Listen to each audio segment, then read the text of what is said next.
Or things you want to change going into this final stretch before Nationals?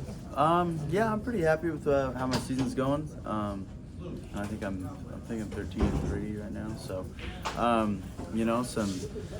some losses in there, but definitely learning and getting better at the weight as I go along.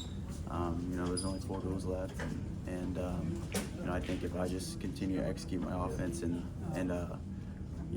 I ever since kind of the Oregon State match, I've been able to get to guys' legs a lot better in this later part of the season. And so, you look at the Northern Colorado and the West Virginia match where I scored a lot of takedowns.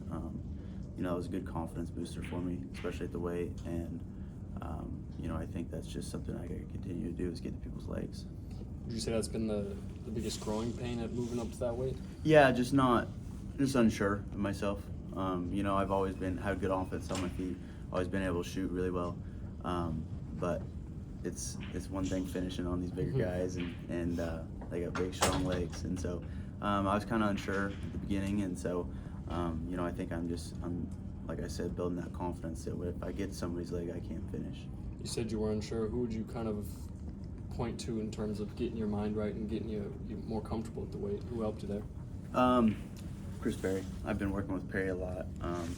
Just being able to, and then Coach Smith as well.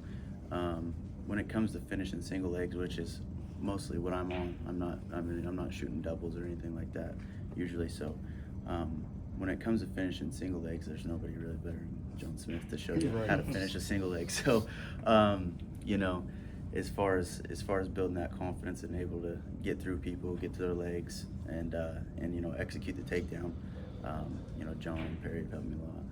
You mentioned the Oregon State as kind of the turning point. What changed? Was it just a mindset thing, or did somebody tell you, hey, you got to go more? Yeah, I think I got a takedown at the end of that match. I didn't really shoot in the first or second period. I really kind of held back until the third, and when I finally shot, pulled the trigger, I got a takedown pretty easy. And so I kind of just took that, and I was like, I got to shoot more if I'm going to win. I got to shoot more if I'm going to score more points. And so, I just kind of got to tell myself that I got to quit holding back and go for it more, for sure. Travis, when you're talking about finishing on single legs with guys at 184, what's the biggest difference? Between what you're used to and now.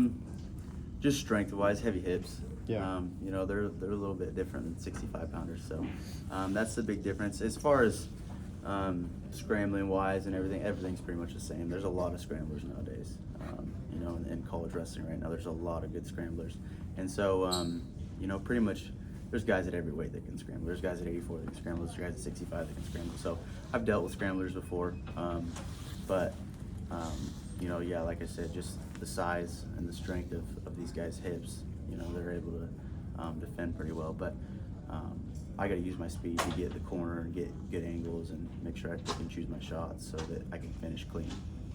Have you switched up anything with like Gary and your lifting and stuff during the season at 84 versus last year when you cut to 65? Yeah, I wasn't lifting at this time last year. I wasn't lifting at all.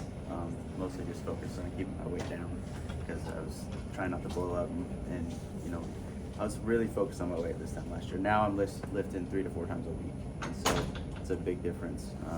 Instead of being on the mat 2 times a day and then getting an extra run in at night, I'm lifting and wrestling once a day, so I'm getting both in, and so that's a lot better for me.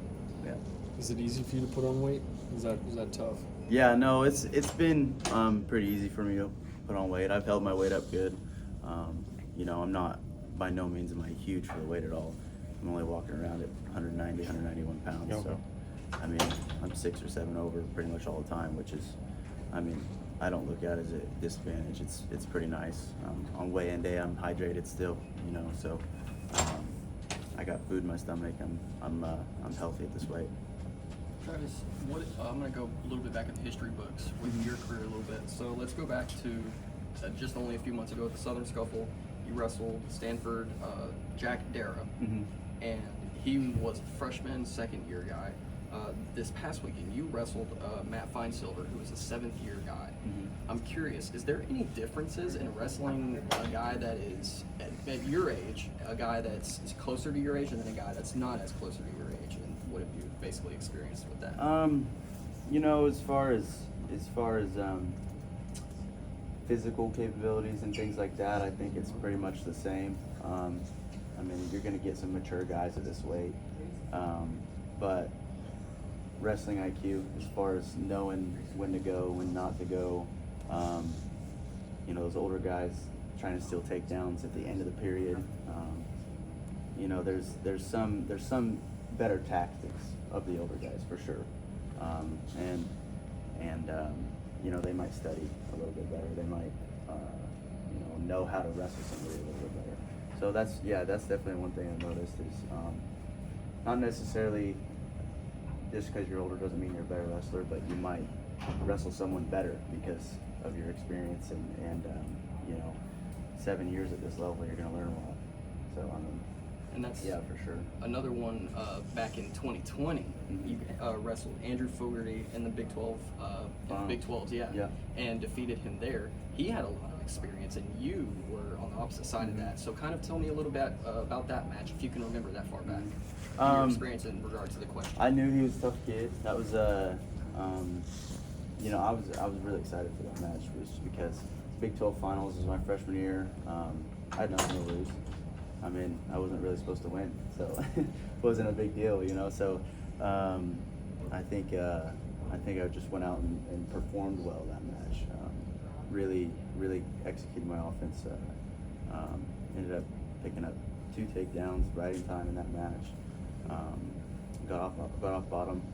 So I mean, I think you know, I just wrestled free and wrestled loose. For sure. When you talk about confidence, how much can an individual wrestler take from team success like you guys had over the weekend? How much does that help build everybody up? Team success.